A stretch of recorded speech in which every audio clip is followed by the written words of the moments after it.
Diz assim: por aquele tempo, mandou o rei Herodes prender alguns da igreja para os maltratar, fazendo passar a fio de espada Tiago, irmão de João. Vendo ser isto agradável aos judeus, prosseguiu prendendo também a Pedro. E eram os dias dos pães asmos.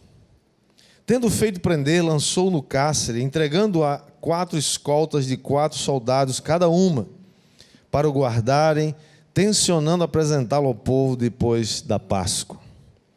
Pedro, pois, estava guardado no cárcere, mas havia oração incessante a Deus por parte da igreja a favor dele. Diga comigo: havia oração incessante. Quando Herodes estava para apresentá-lo naquela mesma noite, Pedro dormia entre 2 soldados, acorrentado com 2 cadeias, e sentinelas à porta guardavam o cárcere. Eis, porém, que sobreveio um anjo do Senhor, e uma luz iluminou a prisão, e tocando ele o lado de Pedro, despertou, dizendo: levanta-te depressa. Então as cadeias caíram-lhe das mãos. E disse-lhe o anjo: cinge-te, calça as sandálias. E assim ele fez.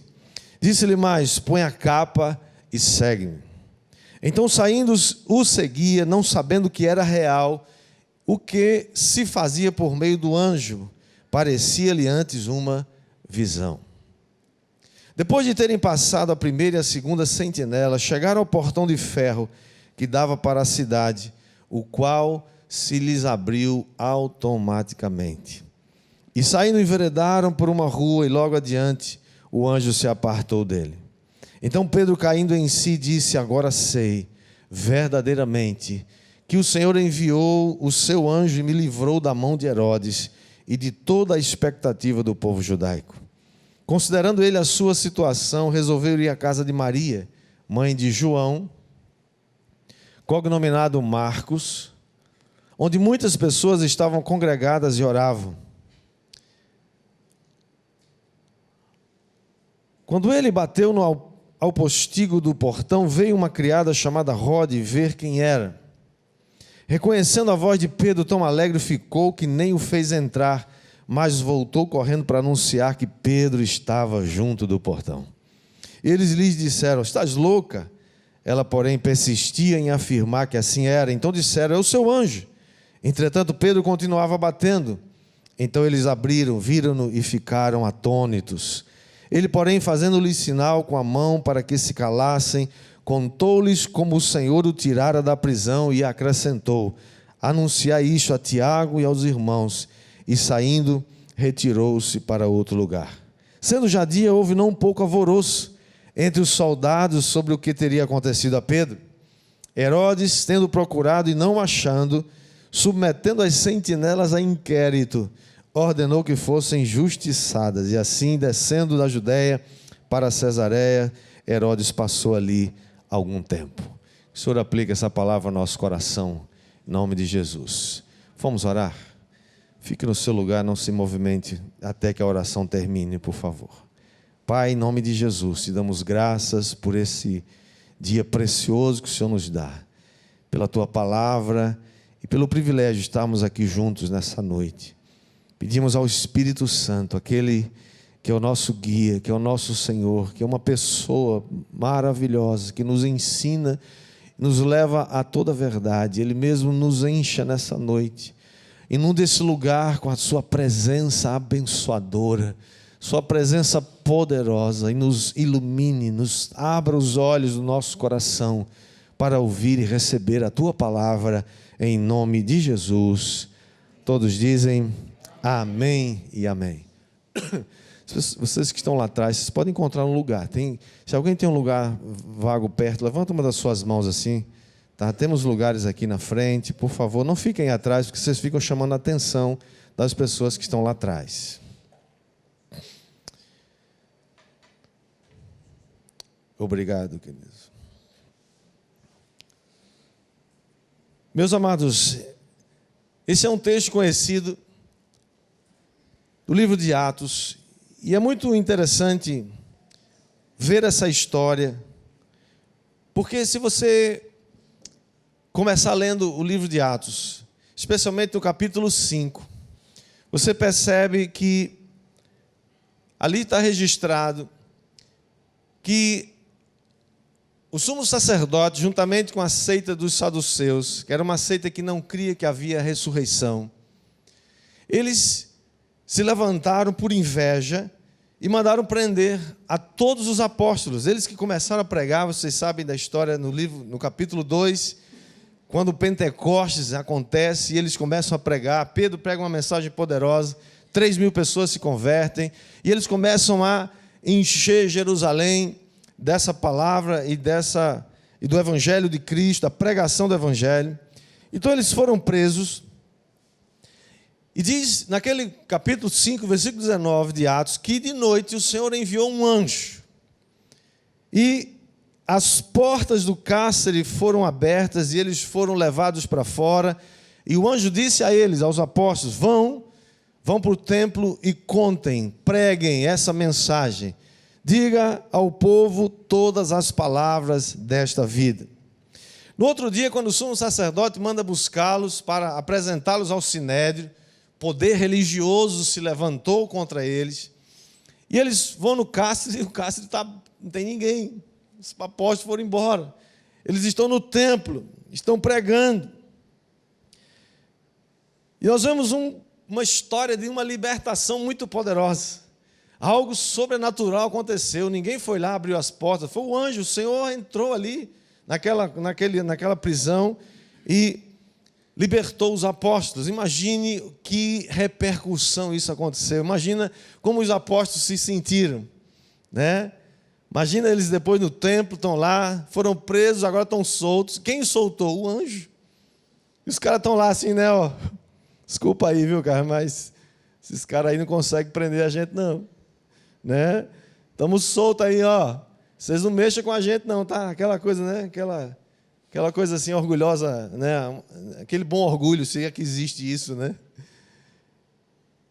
O que acontece logo depois, irmãos, é algo que provavelmente muitas vezes acontece com a gente. Depois de uma grande vitória, depois de uma grande festa, depois de uma grande conquista, nossa tendência é o quê? Se acomodar, baixar a guarda. Vamos para a pizzaria comemorar, né? E depois a gente vai ver como é que fica, mas aí está todo mundo feliz. Talvez seja mais ou menos isso que deve ter acontecido. Uma acomodação, uma complacência com as coisas. Se lembre de uma coisa, a complacência sempre será inimiga da vitória e aliada da derrota. Nós não podemos ser complacentes com a vida, porque os desafios continuam. E se você continuar lendo, então, o livro de Atos, capítulo 12, então, diz que agora não é mais, a perseguição não vem mais do sumo sacerdote nem dos religiosos, agora a perseguição é do próprio rei Herodes. Ele então mandou prender a Tiago, irmão de João. Ele não prendeu todos os apóstolos, prendeu só um. E Tiago está lá preso. Eu imagino que a memória do povo, né, que sabia que pouco tempo atrás os apóstolos haviam sido presos e todos foram libertos de uma forma muito poderosa. Imagino que eles estavam pensando assim, olha, se Deus libertou todos os apóstolos, imagina se Ele não vai libertar Tiago agora. E todo mundo está lá feliz da vida, você não percebe, pelo menos a narrativa bíblica não diz, não há nenhuma movimentação do povo, não há nenhum chamamento para uma vigília de oração, para orar por Tiago, não há um movimento de gente, vamos orar, vamos buscar algo que precisamos fazer, precisamos orar por Tiago, nada disso, até que a terrível e dolorosa e a notícia vem a toda a igreja, a notícia de uma tragédia. Tiago havia sido morto, executado por ordens do próprio rei Herodes. Imagine que todo mundo caiu agora, o primeiro apóstolo dos 12 apóstolos de Jesus que foi morto, exceto Jesus que foi morto e ressuscitado, foi o primeiro apóstolo que foi morto e não ressuscitou. Imagina agora a igreja ficou pasma com isso, como pode acontecer isso? Irmãos, todos nós sabemos que Deus é maravilhoso, sim ou não? Você sabe que Deus é fiel, sim ou não? Mas é muito fácil nos acomodarmos nas bênçãos que Ele já nos deu. Eu toda vez que lembro disso, eu me recordo. Eu estou aqui hoje, talvez nos últimos 15 anos que Deus me deu o privilégio, a honra de pastorear essa igreja. Já devo ter pregado aqui nesse púlpito, com certeza, mais de 1000 sermões. Todos os domingos, todas as terças-feiras e alguns outros dias. Eu já não fico mais nervoso e trêmulo como eu fiquei a primeira vez. Há mais de 30 anos atrás, que quase que eu caí, né? Minha estreia, eu ainda era um adolescente, é verdade. Mas é aí que mora o perigo. Eu não tenho mais ansiedade, as pernas não tremem mais, eu não fico mais nervoso. Mas há um risco muito grande de eu achar que isso é suficiente, agora eu sei fazer. E esquecer que se nós não dependermos de Deus, nada vai dar certo. Jesus disse, sem mim nada podereis fazer. Sem Jesus a gente não pode fazer nada. Eu não posso me esquecer da minha completa dependência de Deus. Eu não sei fazer, eu não sei o que dizer, até que Ele diga o que eu faço, até que Ele diga o que eu devo dizer. Então eu não posso subir aqui sem temor e sem tremor. Nós não podemos nos acostumar com as coisas que Deus já nos deu, porque todas as coisas que Deus coloca na nossa mão têm um propósito. E eu não posso achar que eu sei fazer. O povo de Israel muitas vezes foi advertido por causa disso. Você sabia que uma das maiores ou das piores armadilhas que um homem pode ter chama-se prosperidade? Todo mundo deseja prosperidade. Todo mundo deseja as coisas boas, sim ou não? Todos aqui desejamos a prosperidade, mas sabe, é um dos inimigos piores que o ser humano tem. Porque ela nos acomoda, ela começa a nos colocar num ambiente em que a gente percebe que aquilo já é normal. O profeta Amós, advertindo o povo de Israel, disse lá em Amós 6:1, ele disse, ai dos que andam à vontade, ou seja, ai daqueles que andam distraídos em Sião, e dos que vivem sem receio no monte de Samaria.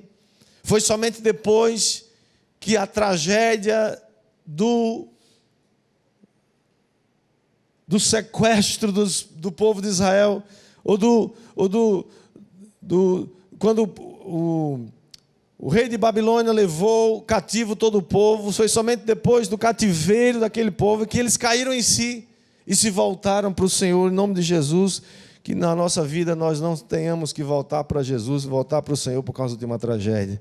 Que a gente continue buscando o Senhor, mesmo quando as coisas estão indo muito bem, mesmo quando está dando tudo certo. Em nome de Jesus, quem recebe, diga amém. Pois bem, vendo Herodes, o rei, que a morte de Tiago agradara muito aquele povo, ou uma parte dos judeus, que lhe fazia oposição sempre, ele então decidiu também prender a Pedro. Ele gostou, falou, olha, isso é uma maneira de eu agradar esse povo, então vamos prender mais um. E não somente prender, tudo indica que ele iria também matar a Pedro, como fizera com Tiago, o irmão de João. Porém, dessa vez, as coisas seriam muito diferentes. A tragédia da morte de Tiago havia sacudido profundamente os crentes da igreja daquela época. E por causa disso, agora há uma movimentação de oração. Você já viu gente que começa a orar, começa a aparecer nas vigílias, começa a aparecer nos encontros de oração, alguma coisa está pegando. Alguma doença apareceu no pedaço. Nunca vem, daqui a pouco começa a vir. Graças a Deus porque vem. Né? Eu pedi oração e pede oração e vamos orar. Alguma coisa chegou, alguma coisa apertou, o sapato está apertando, o calo chegou. Uma desavença chegou, o casamento está em perigo, o negócio está quebrando, alguma coisa aconteceu que ele está precisando de oração. Graças a Deus que ele vem orar. Melhor do que buscar socorro em outro lugar, sim ou não? Amém ou não amém? Oração, irmãos, é o lugar certo para você ir mesmo, é lá que você tem que ir pedir oração. Pedir oração, Senhor, gente, ora por mim.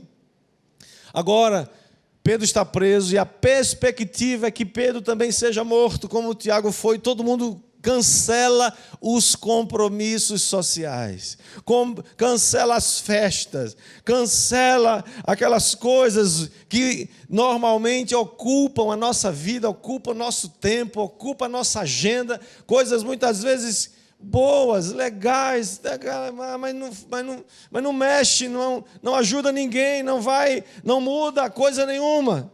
As pessoas agora estão atônitas dizendo, vamos fazer alguma coisa, vamos orar, vamos jejuar, vamos fazer algumas mãos. É tempo de acordar para orar e jejuar pelo nosso país. É tempo de orar por essa nação. Você está vendo o que está acontecendo aí? Vocês estão vendo? Acordaram para o que está acontecendo? Há alguns anos atrás, que eu me lembro, mais de 6 ou 7 anos atrás, o Senhor disse, usou um profeta aqui no Brasil e disse, eu vou abalar o principado da corrupção desse país. Você acha que ele tem abalado esse principado da corrupção nos últimos anos? Sim ou não? Tem. Nunca na história desse país se expôs tanto às entranhas nojentas, podres da nação. E é assim que Deus trata, trazendo à luz o que está escondido. Mas você tem percebido que o principado não vai entregar isso de graça, sim ou não? Como é que isso vai acontecer? Como é que isso vai permanecer? Como é que o Brasil não vai ser conhecido como o país mais corrupto do mundo? Como é que o país não vai ser conhecido como o país do carnaval nesse mundo? Como é que o Brasil não vai ser conhecido como somente o país do bom futebol do mundo? Como é que o Brasil não vai ser conhecido como o país da prostituição desse mundo? Vai sim acontecer quando a igreja se levantar e orar e clamar e disser, Herodes não vai matar Pedro dessa vez. Herodes não vai matar Pedro como matou Tiago. Nós vamos orar, nós vamos se levantar, nós vamos orar ao Deus que tudo pode, nós vamos fazer algo. Eu não estou aqui para ser um assistente, para assistir o diabo fazendo a festa. Eu vou fazer algo, eu vou me levantar. Você tem a força, meu irmão, você tem o poder. Deus nos deu o poder para isso.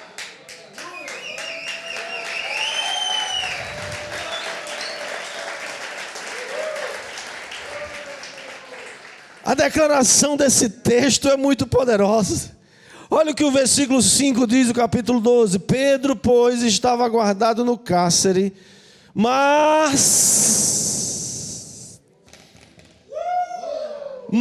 sempre tem um mas. Pedro estava preso. Herodes usou o seu poder. O mundo usa o seu poder, os governos usam os seus poderes.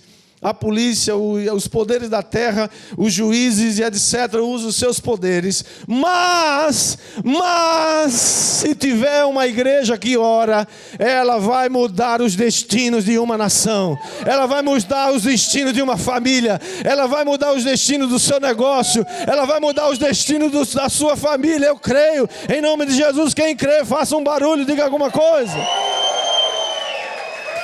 Mas havia oração incessante. Diga comigo, oração incessante. O que é oração incessante? É oração incessante. É oração que não para. É oração que não para. É uma cobertura de oração ininterrupta. É a oração, é o fogo que não para de queimar sobre o altar. Havia oração incessante a Deus por parte da igreja a favor de Pedro.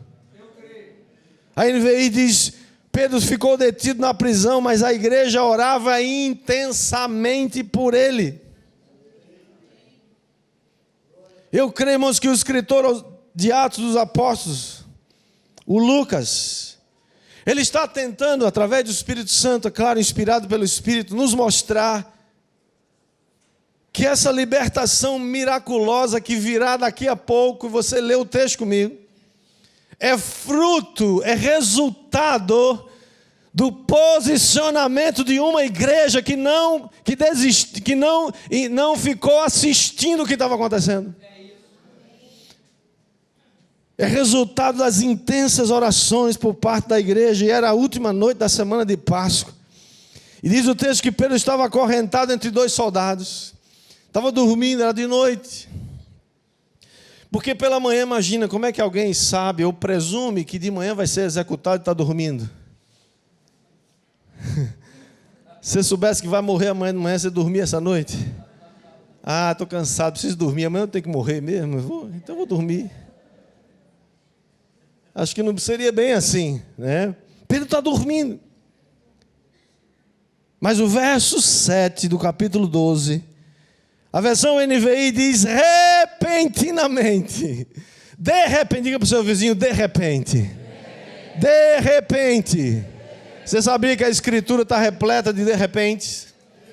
De repente o anjo veio do céu como um vento impetuoso, Atos capítulo 2, e o Espírito Santo foi derramado sobre todos aqueles que estavam naquele cenáculo. De repente estavam Paulo e Silas cantando, e era meia-noite, e eles haviam sido machucados, haviam sido surrados, mas eles cantavam, e de repente um terremoto veio, libertou a todos, inclusive a ele. De repente, irmãos, tem um de repente na sua vida? Quem recebe aí, dá glória a Deus, toma posse. De repente apareceu um anjo do Senhor. Você sabe para que serve anjo?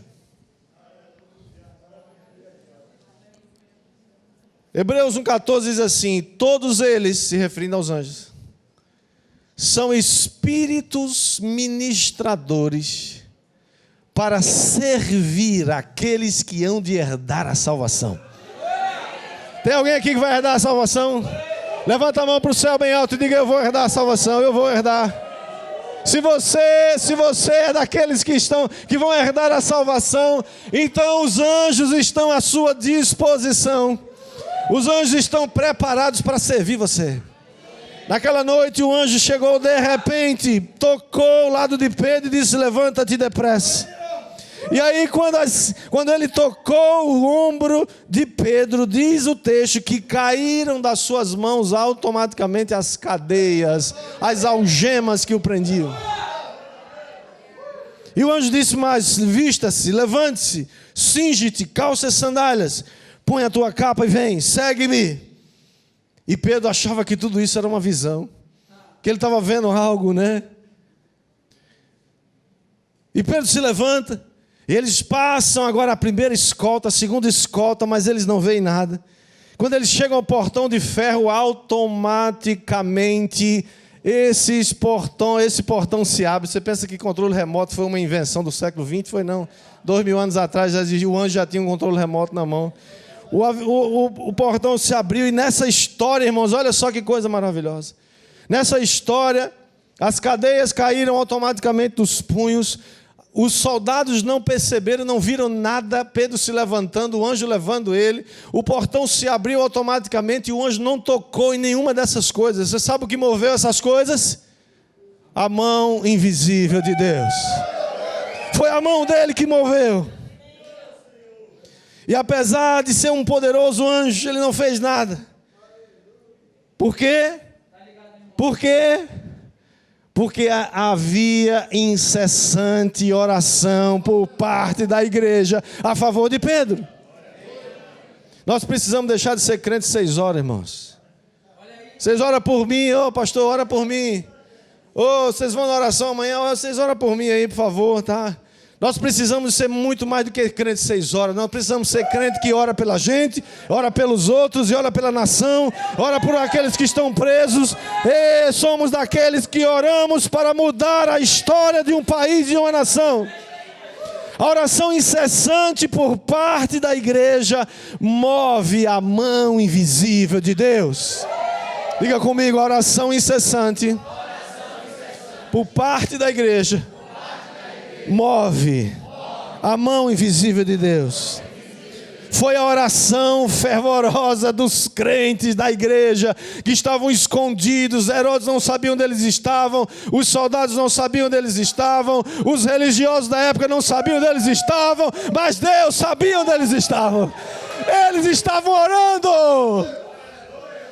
Nós vamos ser conhecidos no céu e no inferno. Na terra não precisa a gente ser conhecido. Não queremos fama, não queremos ser conhecidos de canto nenhum, de gente nenhuma. Não estamos preocupados em receber tapinha nas costas, nem de estar na mídia, de ser reconhecido, nem saber quantos títulos você tem, quanto eu tenho, não importa. Importa saber que tem gente presa sendo liberta por causa da minha oração, por causa da tua oração, por causa da tua intercessão. Se nós tivéssemos, irmãos, eu creio, um vislumbre, por menor que seja, do incrível poder que é liberado pela igreja quando ela ora. Você estava aqui todos os dias, 5 horas da manhã, orando pela igreja e por você. Você estava todos os dias orando em algum lugar. Nós compreenderíamos as palavras de Paulo quando ele disse, 1 Tessalonicenses 5,17, orai sem cessar. Você pode orar sem cessar? Desde que não seja um exercício religioso, pode. Você pode orar andando, trabalhando, dirigindo, comendo, conversando, porque você ora em espírito. Você está orando o tempo todo, profetizando. Eu creio, irmãos, que Deus escolheu impactar o mundo através das nossas orações. Diga comigo, Deus escolheu impactar o mundo através da minha oração. John Wesley, um dos grandes avivalistas do século XVIII, ele disse, Deus não faz nada sobre a terra a não ser em resposta à oração do justo. Não é que Deus é limitado ou que Deus é refém da gente, nada disso. Tem gente que não entende essas coisas e fica falando besteira. Deus escolheu agir na terra através de você. A intercessão, irmãos, a oração é um privilégio dos humanos. Você sabia que anjos não podem interceder por nós? Anjos são enviados para fazer algo em seu favor. Mas eles não são intercessores. Isso é um privilégio dos seres humanos, interceder uns pelos outros. Deus deu ao homem a autoridade e a responsabilidade de influenciar os acontecimentos aqui na terra para a sua glória. Vou repetir. Deus deu ao homem a autoridade e a responsabilidade de influenciar os acontecimentos aqui na terra para a sua glória. Mas eu queria dar 4 princípios para a gente terminar. 4 princípios que vão nos ajudar a ser uma igreja que vai influenciar os acontecimentos na terra. O primeiro princípio é o princípio do alinhamento com os céus. Você não pode fazer nada daquilo que deu na sua cabeça. O que nós oramos é aquilo que já foi determinado nos céus. E nós precisamos conhecer o que os céus estão falando. O que os céus estão dizendo agora mesmo para a cidade de João Pessoa. O que os céus estão falando agora mesmo a respeito do Brasil. O que os céus estão dizendo agora mesmo a respeito da igreja Mir. Um dos grandes avivalistas do nosso tempo, evangelista, talvez o maior evangelista vivo hoje, o Reinhard Bonk, falou uma coisa certa vez, ele disse, o homem precisa de Deus e Deus precisa do homem. Quando os dois se unem em prol dos propósitos do Senhor, tudo se torna possível. Nós precisamos conhecer o que o céu está falando. Nós precisamos orar com a oração que Jesus ensinou. Ele disse, venha o teu reino, seja feita a tua vontade. Você pode orar assim, venha o teu reino. Senhor, venha o teu reino, seja feita a tua vontade, assim na terra como ela é feita nos céus. Vem e faz a tua vontade aqui agora, entre nós.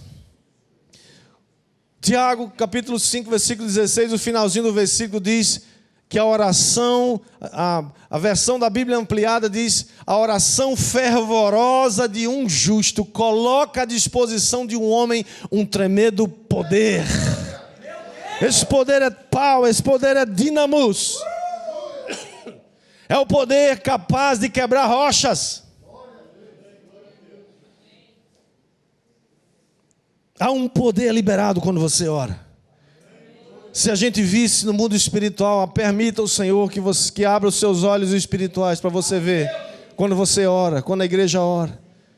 o que acontece no mundo espiritual. O diabo não tem medo da sua retórica. O diabo não tem medo do seu posicionamento intelectual. O diabo não está nem aí para a sua performance e para os seus títulos. Mas o diabo treme diante de um homem e de uma mulher que se ajoelha e ora.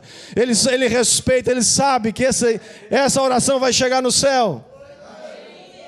Princípio do alinhamento com os céus. Segundo princípio, para a gente ser uma igreja que muda e que influencia os acontecimentos na terra, é o princípio da concordância.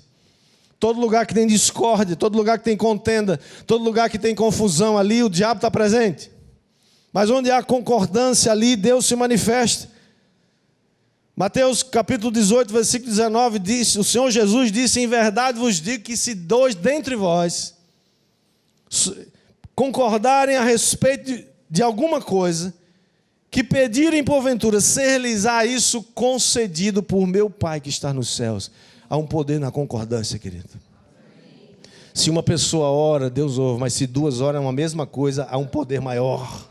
Se 3 oram, o poder aumenta. Se 4 oram juntos, o poder aumenta ainda mais. Se 100 pessoas oram, 120 pessoas estavam presentes no dia de Pentecostes, orando pela mesma coisa, orando pelo derramado Espírito, porque Deus havia dito, Jesus havia dito: não saiam daqui, orem até que do alto sejais revestido de poder. Eles estavam orando alinhados com os céus, dizendo: Senhor, vem e traz o teu poder, ministra agora o teu Espírito, derrama. É uma promessa. Eles já estavam ali e Deus veio, o Espírito Santo veio e derramou sobre aquele povo.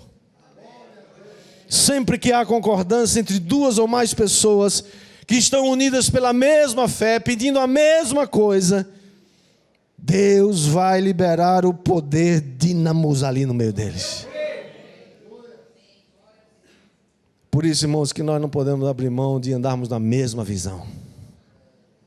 Desejamos as mesmas coisas que Deus deseja para nós. Enquanto Satanás puder manter o povo de Deus convencido, enquanto Satanás puder manter você convencido de que você não pode interferir, que você é impotente diante das circunstâncias,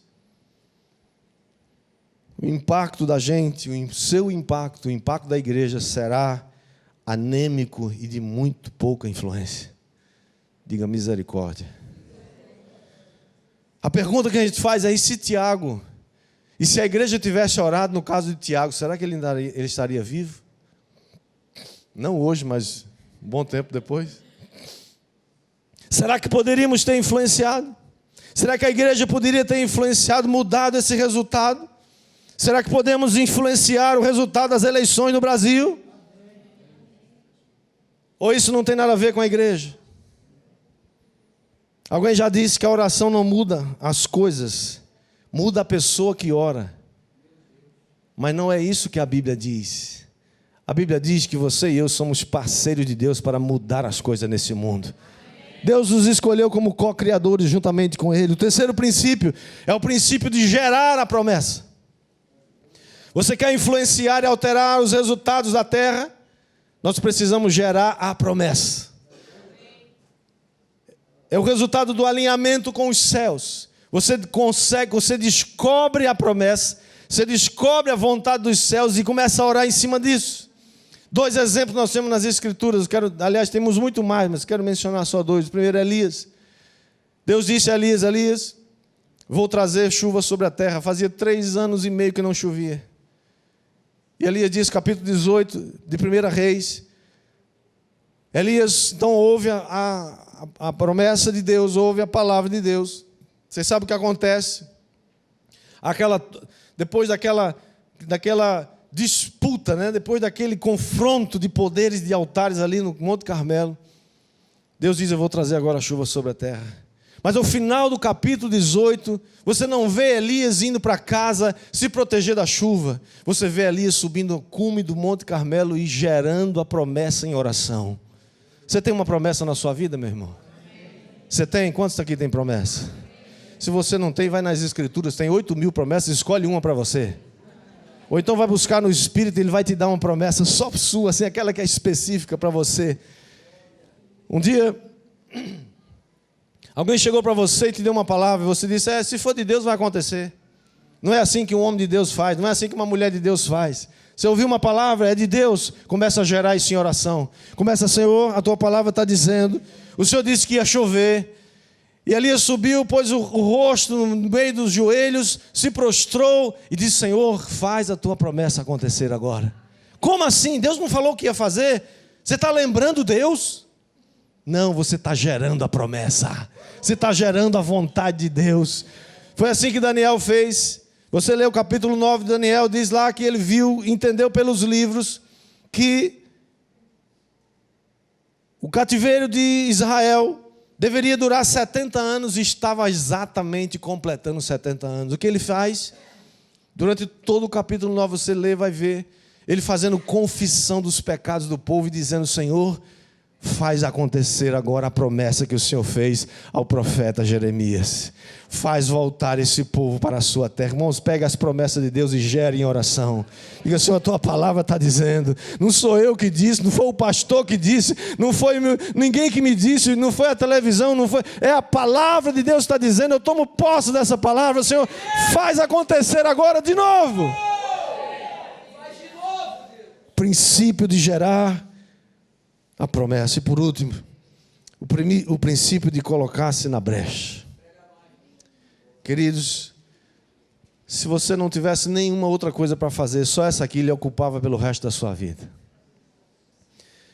Ezequiel 22:30 diz, busquei entre eles um homem que tapasse o muro e se colocasse na brecha perante mim, a favor dessa terra, mas para que eu não a destruísse, mas a ninguém achei.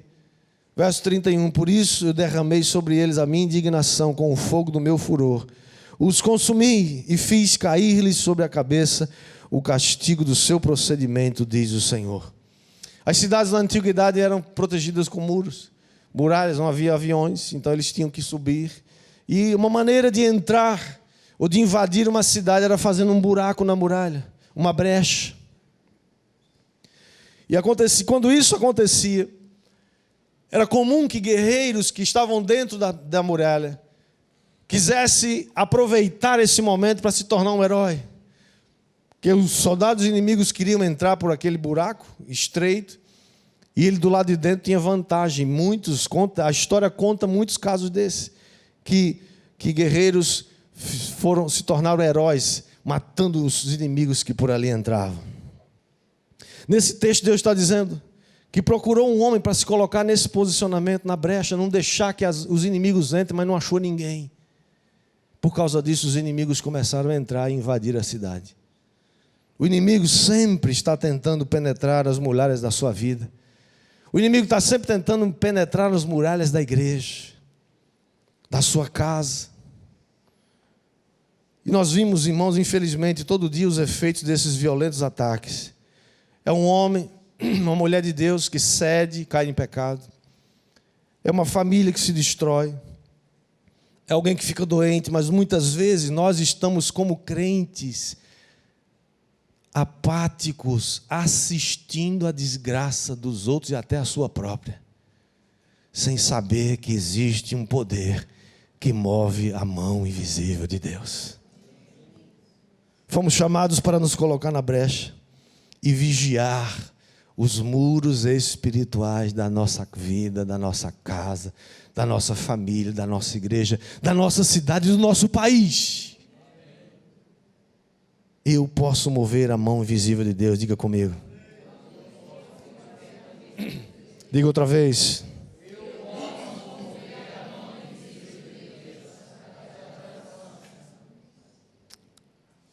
Para terminar, Apocalipse 5:8 diz assim: quando tomou o livro, os 4 seres viventes e os 4 anciãos prostraram-se diante do Cordeiro, tendo cada um deles uma harpa e taças cheias de ouro, e taças de ouro cheias de incenso.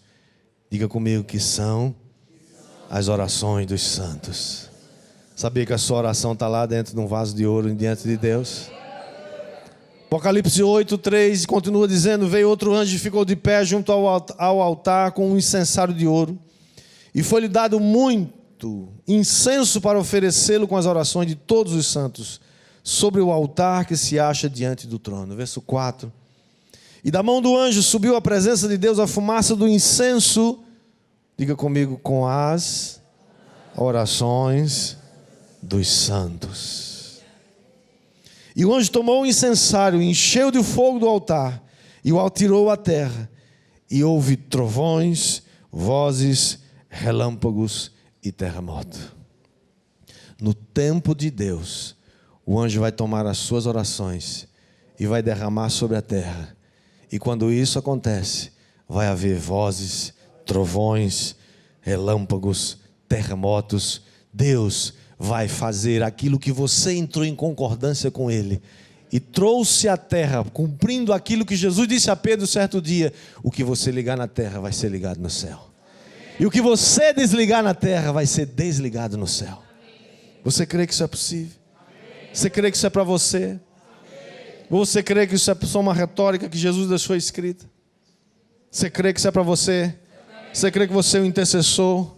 Então fica de pé e recebe em nome de Jesus. Recebe a manifestação do Espírito, o revestimento do Espírito, para a gente orar em aliança, em linha com a verdade, alinhado com os céus, princípios de Deus. Receba nessa noite em nome de Jesus. Vamos praticar como igreja, diga amém. O princípio do alinhamento com os céus, o princípio da concordância, o princípio de gerar as promessas. Você crê que Deus está movendo sua mão em nosso favor e que a mão do Senhor está sendo movida através da sua oração? O princípio de colocar-se na brecha. Irmãos, é tempo de orar. Nós estamos sendo convocados para uma maratona de uma torre de oração aqui na cidade. Dia 1º de abril, e não é mentira, é verdade essa história. Nós vamos começar, somos 10 igrejas na cidade. Cada igreja vai ficar com um dia, um relógio de oração 24 horas por dia. Se você quer fazer parte desse mover de Deus, se você quer ser um daqueles que move a mão invisível de Deus, se inscreva. Vem cá, Taninha. Taninha é nossa líder de intercessão.